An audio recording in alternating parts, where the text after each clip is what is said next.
Good Thursday afternoon. I'm Dr. Martha Buchanan, Director and Health Officer here at the Knox County Health Department. Our moment of gratitude today is dedicated to all the folks that work hard to ensure the Board of Health meetings come together each week smoothly. From the IT component of putting together virtual meetings to our partners at Community Television for streaming the meeting live to the public, to our KCHD and county support staff for handling all the details that are required with orchestrating weekly meetings. We are incredibly grateful for the work that you do for this community. Our real-life example of putting the 5 core actions into play is going to the gym. First and foremost, if you're not feeling well or you've been exposed to someone who has COVID-19, you need to stay home. Before you go, call your gym and see what precautions they have, what they are taking that you should be aware of. For example, some gyms, the locker room access may be limited to the restroom area only.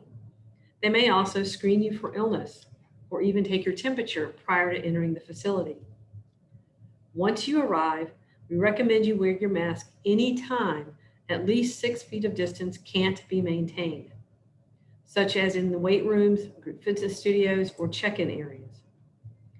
If you find wearing a mask is too difficult while working out, consider doing any vigorous exercise outside, since distancing can be easier to maintain outside. Wipe down machines and equipment with disinfecting wipes before and after you use them. And make sure you wash your hands before and after working out. If you don't feel comfortable going to the gym, that's fine too. Many gyms offer virtual classes and training sessions. Call ahead to your gym to see what options they are providing. Those are just a few steps that you can take to keep you and the folks around you safe and healthy while still going about your life. Now I'll move to the local situation. We have 121 new confirmed cases since yesterday's report, giving us 7,877 confirmed cases of COVID-19 in Knox County since March. Additionally, we have 283 probable cases.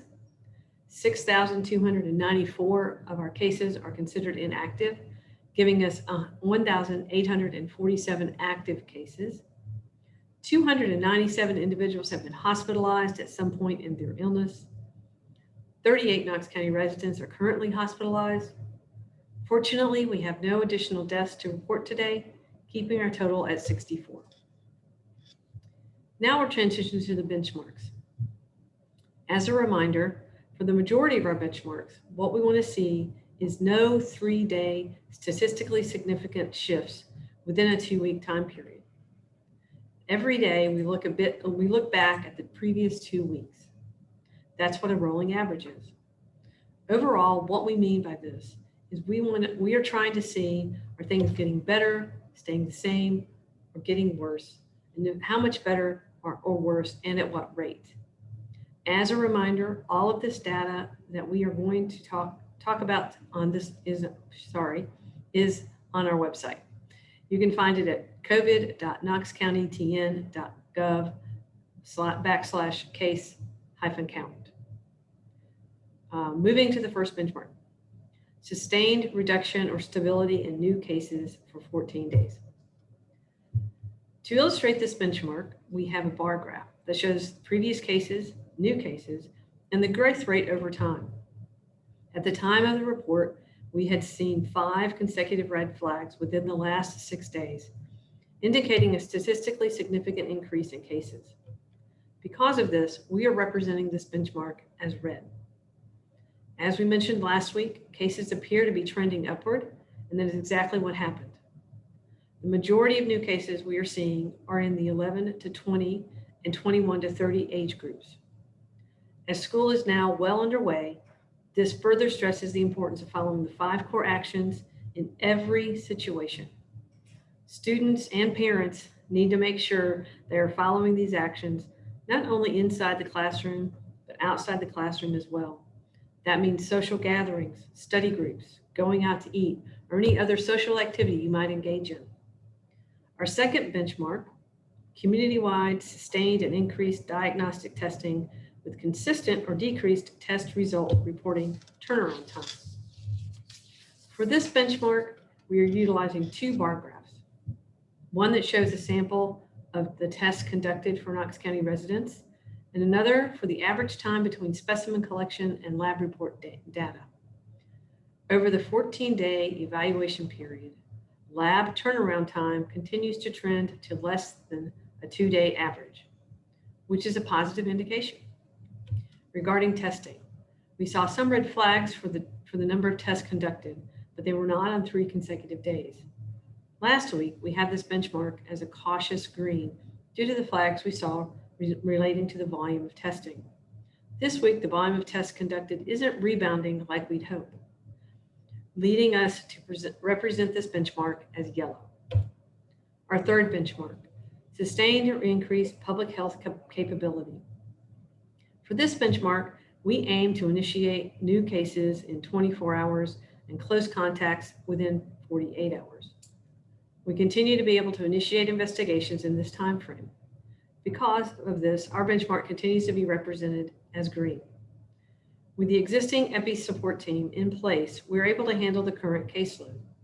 However, we are looking to expand this team based on the larger volumes of new cases that we've recently seen. We will, of course, continue to evaluate this and make any appropriate changes as the situation evolves. We are continuing to work with UT and Knox County schools and their respective contact tracing teams.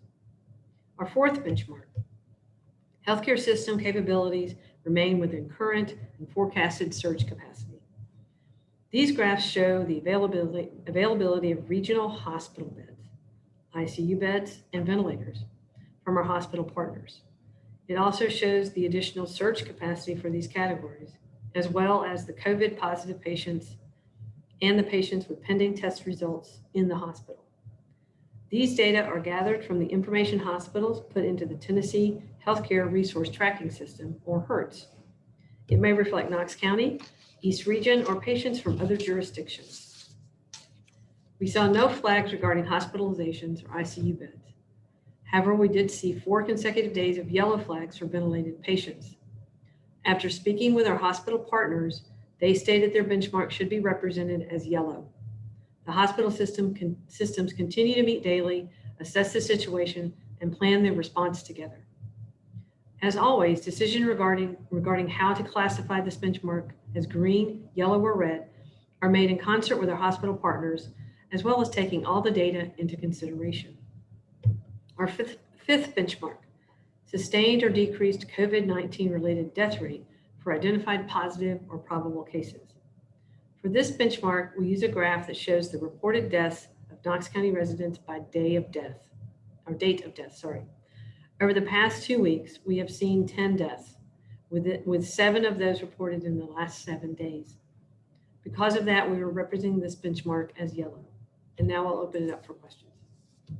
All right, as a reminder, please go ahead and submit your questions into the chat feature by typing them in. And please type in your name and the media affiliate that you're associated with.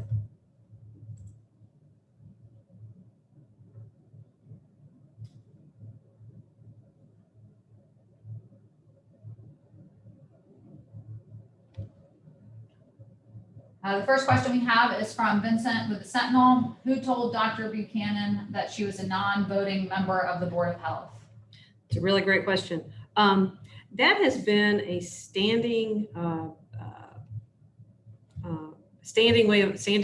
way of operating for several years here at the health department.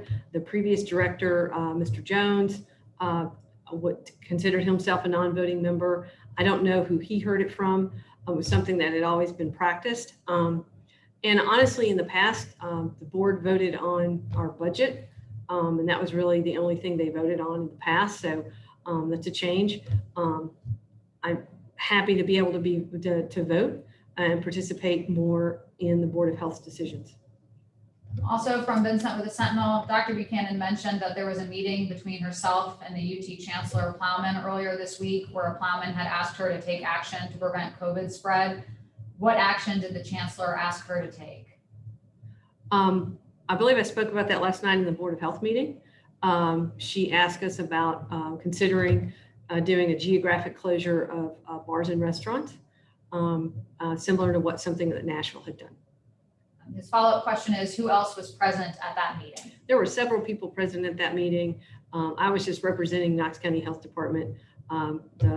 Someone else convened that meeting. So for details about that meeting, you might reach out to Chancellor Plowman or perhaps Unified Command.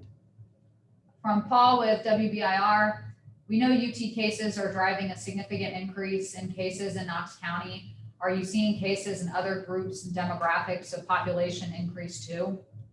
So we are seeing, like I said, we're seeing our largest number of cases, 11 to 20, and kind of 11 to 30-year-olds. So that's kind of our school-age kids and college or university students, and then just the general population. So those two populations, Knox County schools went back to school, UT went back to school. We're not surprised, and other places have gone back to school. So we're not surprised by seeing some increases in those age groups at this time. What we hope is that the schools and the university, and we can all work together to reduce risk within those populations so that we can see those numbers flatten out as well. From Jeff with WATE, do you have any further detail on what was causing concerns when it came to test volume? We don't. So what we're concerned about when we see numbers of tests going down, the numbers of tests being done going down, what we know is that there's not a problem with supplies or access to testing that we're aware of. So when we see these numbers going down, knowing that supply chains are adequate, we worry about two things. One, people not getting tested because they're afraid to know they're positive and they don't want to have to be in isolation or have their family in quarantine. And that's understandable. It's frustrating to have to stay home for 14 days and not go to work. So those are real concerns. But also, we also are concerned about people who maybe people are just becoming complacent and kind of like, I don't need to worry about it. COVID's not that big a deal. And that's also a concern. Both of those are a concern because that means we have people walking around who have COVID, who don't know they have it, potentially exposing others. From Vincent with the Sentinel, what is the Board of Health's job under the TCA in Title 68-2-601? Well, it's explained in there pretty clearly.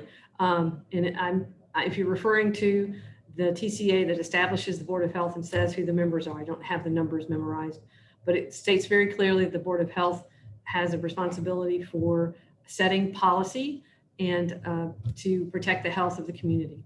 That's a very paraphrased version. From Jeff with WATE, in general, how severe are the symptoms and cases among younger people? It varies. Young people can become very ill from COVID-19 and end up at the hospital. So that happens. It's not as common in as it is in older folks. So the severity of illness varies in young people, just like it does in older people. They can be very mildly ill and maybe even asymptomatic to ill enough to have to go to the hospital and everything in between. From Brian Hornback, are Knox schools accepting suggestions from KCHD, or are they truly working solo? It seems by perception that Chancellor Plowman and UTK are more engaged with KCHD. Is this perception right or wrong? Oh, it's very wrong. Sorry to be so direct. We are in constant communication with Knox County Schools and UTK. Actually, we have set up, both places have their own internal contact tracers that we're providing support for and leads for those groups. Also, we're using Teams to communicate internally here at Knox County Health Department, but we've also created a Teams group for Knox County Schools and a Teams group for UTK. So they're communicating directly with our staff on a very regular basis, 7 days a week. That communication is ongoing. As mentioned previously, we have a standing meeting with Knox County Schools leadership to discuss any concerns they may have or answer questions once a week. From Paul with WBIR, can you talk about pre-symptomatic spread? Have contact tracers noticed that as a problem? So it's kind of hard to track pre-symptomatic spread because we don't. So pre-symptomatic spread is somebody who can spread an illness before they have symptoms themselves. And we see this in the flu. People who have the flu can spread flu before they're sick. And with COVID, people can spread it before they're sick. So we don't always know. So what we look at is date of onset of illness, and we go back 2 days, and that's why, because before they get sick, they can spread the illness. So we know that any contacts who become ill from that period, that's the pre-symptomatic period. Then there are other people they might be in contact with later when they're symptomatic. So we look at it all the time. It's very important. So, but we don't really look at it that way. That's just the period of exposure. And when you say it pre-symptomatic spread, it kind of makes me think something different, but that's the period of exposure that we're worried about. 48 hours before you become ill with COVID-19. And that would be what you would call pre-symptomatic spread, because the person didn't know they were sick yet. From Vincent with the Sentinel, what other groups were represented at the meeting with Plowman? It was a large group of people. And again, Unified Command coordinated that meeting along with the university. So details about that meeting can be best come from them. Also from Vincent with the Sentinel, under Title 68-2-601, the Board of Health's rules are to be enforced by the health director/health officer. In the meeting last night, it seemed like the board was either unaware of this authority or unclear on the role of Dr. Buchanan as an enforcer of their orders. Can you explain this discrepancy? Be a great question to ask the Board of Health, what their understanding was. From Taylor Eddington, I know the numbers of people in isolation and the number of cases continues to rise rapidly at UT. Do these numbers seem surprising, or is this something that was fairly expected with the amount of students? I think the number of cases going up as rapidly as they're going up is surprising. I don't know that we anticipated that happening. The number of contacts is not that surprising. It really speaks to what we're seeing throughout the community, that the number of contacts each case has gone up greatly because we're out and about and doing things. And honestly, because people are not consistently observing the 5 core actions. So it's really important for people to consistently observe the 5 core actions to reduce the risk that they become a contact to a case. And again, you don't know when somebody is going to become a case, because they may be feeling fine and they are feeling fine before they get sick and can be contagious in that time. So observing the 5 core actions consistently and regularly is a way to reduce the number of contacts each case has. From Brian Hornback, on the issue of the health director voting in Board of Health meetings, is it problematic when the mayor and director may have different opinions and votes? Each member of the board will vote based on their knowledge and their expertise. And I will do the same. From Vincent with the Sentinel, from the conversation last night at the Board of Health, it seemed like the KCHD and Board of Health were relying not on the health director to file enforcement actions, but for law enforcement officers to take action. But law enforcement officers were having difficulty enforcing the rules. Is the KCHD coordinating with the city or county to enforce their orders?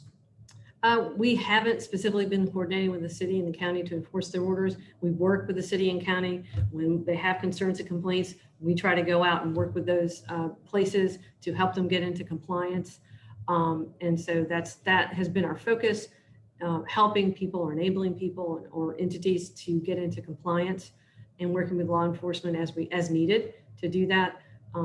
So we haven't, it's not a regular meeting or anything like that. It's just they reach out when they have questions or concerns. Also from Vincent with the Sentinel, a follow-up question. Are you aware of repeat offenders against Board of Health orders? And if so, are you coordinating a response to repeat offenders with the city and county?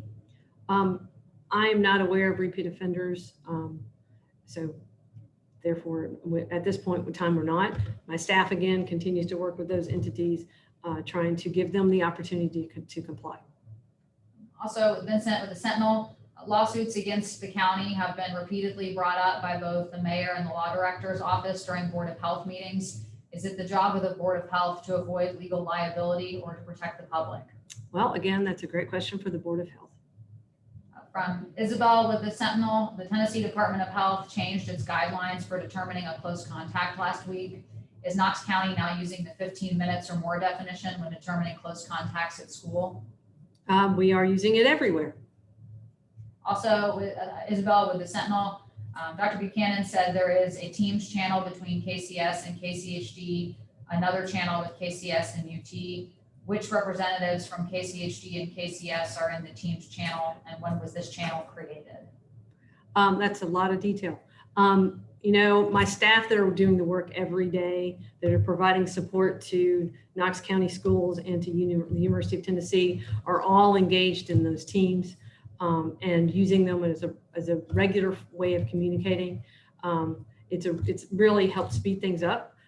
It's HIPAA compliant, so we can use it for lots of things. So it's been very convenient for all of us to use. So several of our team members are all engaged in helping answer questions from both UTK and Knox County schools and back and forth. So I don't have specifics on that. It probably changes based on, so we have teams that work weekends, we have teams that work during the week, and so they shift around. So it depends on which team is on. I think right now we have 4 or 5 teams within KCHD.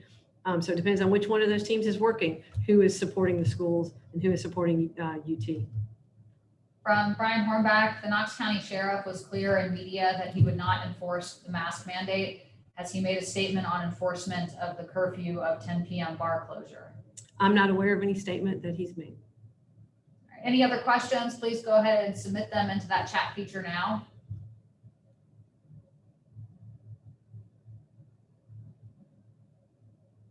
All right, not seeing any other questions come in, so thank you all for your time. Hope you have a good and safe rest of your day, and same for the weekend, and we'll see you again next week. Have a good one.